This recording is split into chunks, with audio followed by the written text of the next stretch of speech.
I was just 17, living alone and trying to keep my head above water. Things were tough, and I knew it wasn't going to get easier anytime soon.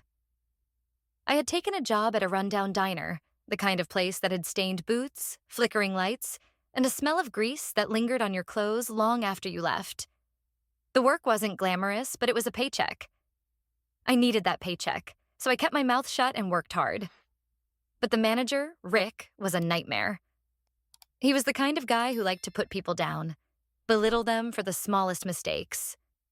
He thought it made him tough, but it just made him a jerk.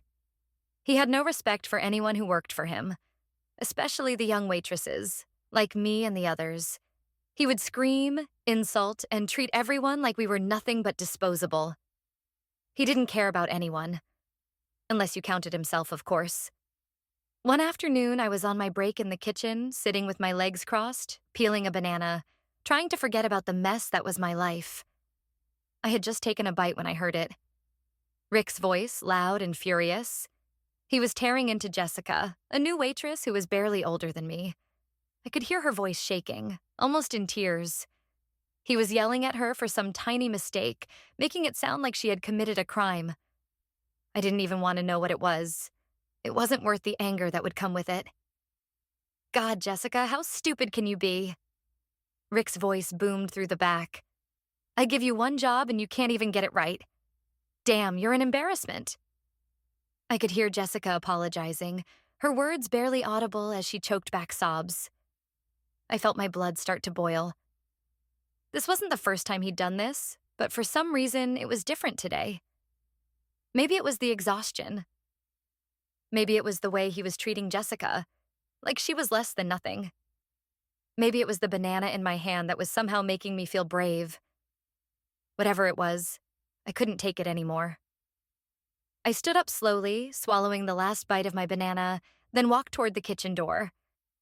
I didn't need to see what was going on to know it wasn't going to stop. It was always the same. But today, I wasn't going to keep my mouth shut. Rick's eyes flicked over to me, and the moment he saw me, his face twisted into that smirk I hated. It was a smirk that said, I own you. He was about to speak, and I could already feel my stomach turn in disgust. Oh, so you think you're better than her, huh? Rick said, looking me up and down with a slow, leering gaze. What's with the banana, sweetheart? Got an appetite, huh? You know what they say about girls like you. Always hungry, always wanting something, just not sure what. I froze. My heart pounded, but I didn't back down. I wasn't going to let him get away with this. What the fuck did you just say? I spat, my voice colder than ice. Rick didn't back off. Instead, he leaned in, his voice dropping to a low, mocking whisper. What?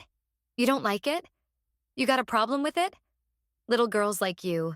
Cute, innocent, playing with bananas, don't get to talk to me like that.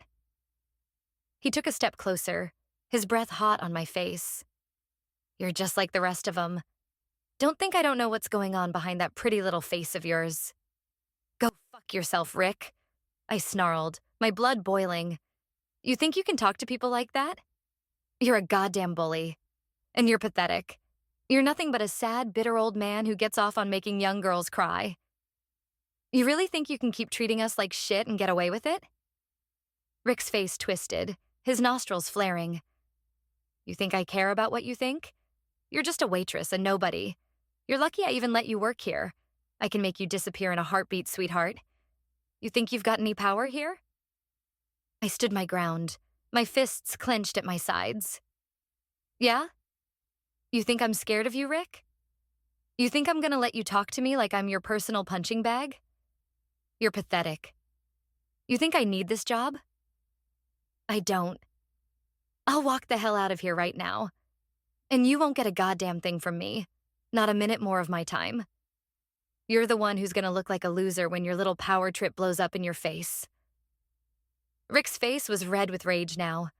He stepped forward, but I didn't flinch. You don't get to talk to me like that, you little bitch. Get the hell out of here. I'm not paying you for a damn thing. You're nothing. Oh, I'll leave, I said, my voice dripping with sarcasm. But not until you pay me what you owe me. 2 weeks of wages, Rick. I don't give a shit if you like it or not. You're gonna pay me, and you're gonna pay me in cash. Rick's eyes bulged with fury.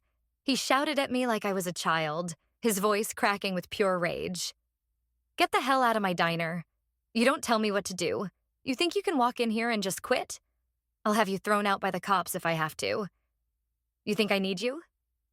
You're just a fucking little girl who's too dumb to know how to take orders.